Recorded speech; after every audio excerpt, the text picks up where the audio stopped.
Kabul, the ancient capital of the mountain-locked kingdom of the brave Afghans, situated on a flat circular plain and surrounded by rugged brown hills. The city is a mixture of the old and the new.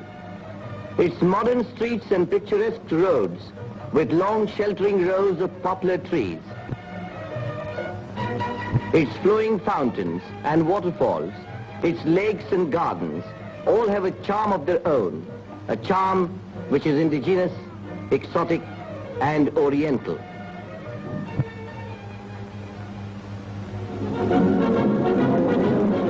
Every year, the freedom-loving Afghans celebrate the last week of August as their Independence Week.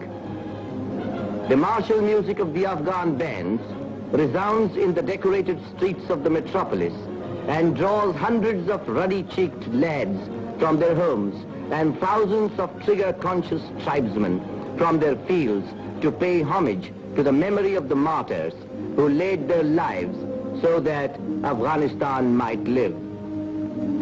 Liberty-loving Afghans cherish their national freedom above everything else.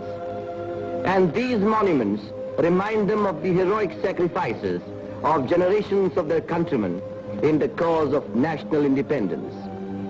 And this is the monument commemorating martyrdom of the great Mujahid, the late King Nadir Shah, the father of modern Afghanistan.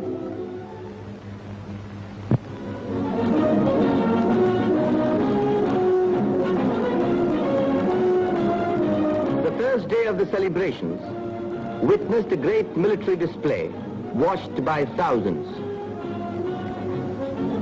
Steel-helmeted soldiers in their slick uniforms, armored cars and mounted guns. Such is the martial splendor of Afghanistan, poised to honor His Majesty the King, whose arrival everybody is waiting so eagerly.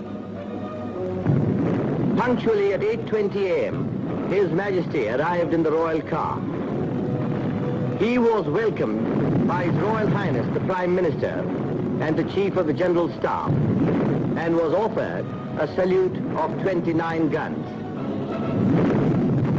Alighting from the car, His Majesty got into a jeep to inspect his faithful warriors.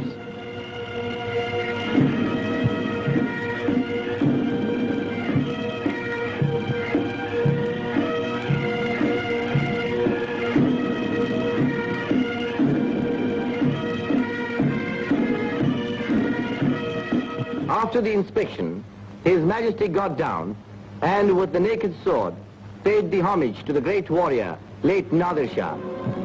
His Majesty is under the royal canopy to take salute of the Afghan army. At 8:45 started the passing out parade of the royal troops. The Afghan army is the flower of the nation. The newly commissioned cadets, the young students of the military academy, short-term trainees, rows of policemen and grenadiers march past His Majesty to the accompaniment of the military tunes of the Afghan bands.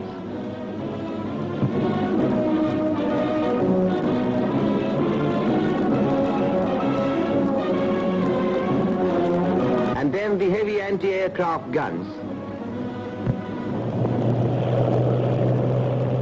Groups of aeroplanes dived in formations, showering congratulatory leaflets all around. There are also the qualified recruits of the police school and a body of the police force. And these famous batteries, famous on account of the part they played in the struggle for independence. How the admiring crowds cheer them. These are followed by hill batteries, batteries for use in the plains, and more anti-aircraft guns. A number of helmeted men brought the rear of the parade, which lasted nearly 2 hours and aroused tremendous enthusiasm among the watching multitudes. Afghans adore games of all kinds and are keen sportsmen. The Independence Week is also a week of sports, of matches, of races. Every afternoon during these 7 eventful days, thousands of Afghans would gather to witness the hockey and football matches. Here is a hockey match being played between the Afghan military 11 and the team of the All India Hockey Federation, the heroes of the last World Olympiad. What clever stick work and what speed. The first half found both the teams equal. But in the second half, the Indians, by their quick short passes, scored a victory by 3-0. In this course of the matches and games, the Afghan youth found an opportunity for display of gymnastics and races. Young Afghans from various schools and institutions marched past with their bands and banners.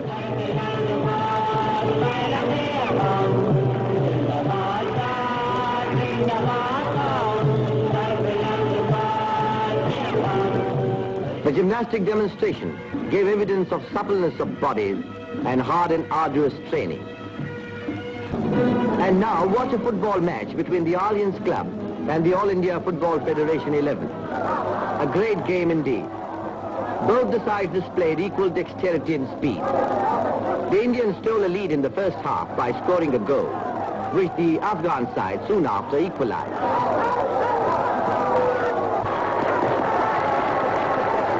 Perhaps the happiest during the Independence Week were the Afghan people themselves. The democratic nature of the state gives them all facilities for games and recreation. To them, the traditional ram fighting provides as great a pleasure as a duel between two warriors.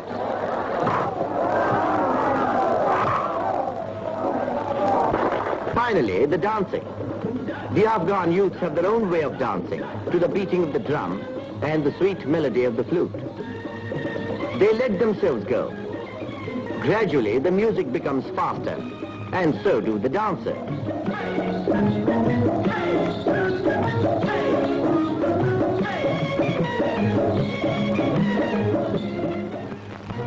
Parades, games, and dances are only a part of the varied program chalked out to celebrate the week. An important event is the exhibition of Afghan arts and crafts. In spite of its insular position, Afghanistan has made lots of progress in the industrial field and well maintained its cultural heritage. Here you find some of the best specimens of Afghan crafts: beautiful carpets, soft rugs, products of the handloom industry, Afghan jewelry inlaid with precious stones. The merchants and the manufacturers really do some brisk business during these days. Another major attraction during the celebrations is the Indian Arts Exhibition organized by the Indian Embassy. The Honorable Dr. Keskar, Indian Deputy Minister for Foreign Affairs, and His Excellency Shri Roop Chand, Indian Ambassador to Afghanistan, took great pains in making this show really representative of their country's art. Afghan hospitality is proverbial. His Royal Highness the Prime Minister, Sardar Shah Mahmud Khan Ghazi, invited the Indian team to his beautiful residence, complimented them on their skill in the game,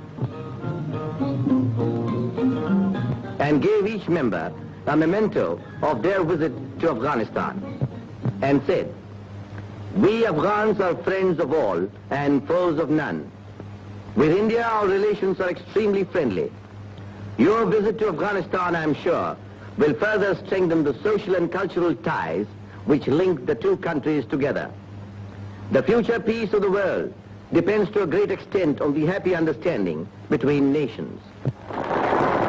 The manager of the Indian team made a suitable reply, and the guests enjoyed a sumptuous feast. The Indian ambassador also gave a party to meet the team of his country.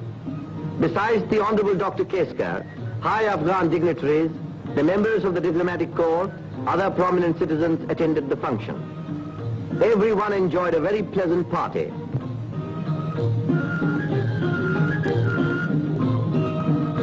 Finally, the Indian merchants in Afghanistan arranged a feast to meet their country's foreign minister.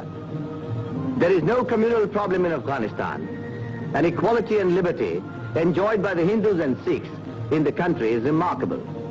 They love Afghanistan and are treated as Afghans first and Afghans last. Thus ended the eventful week, a week of celebrations.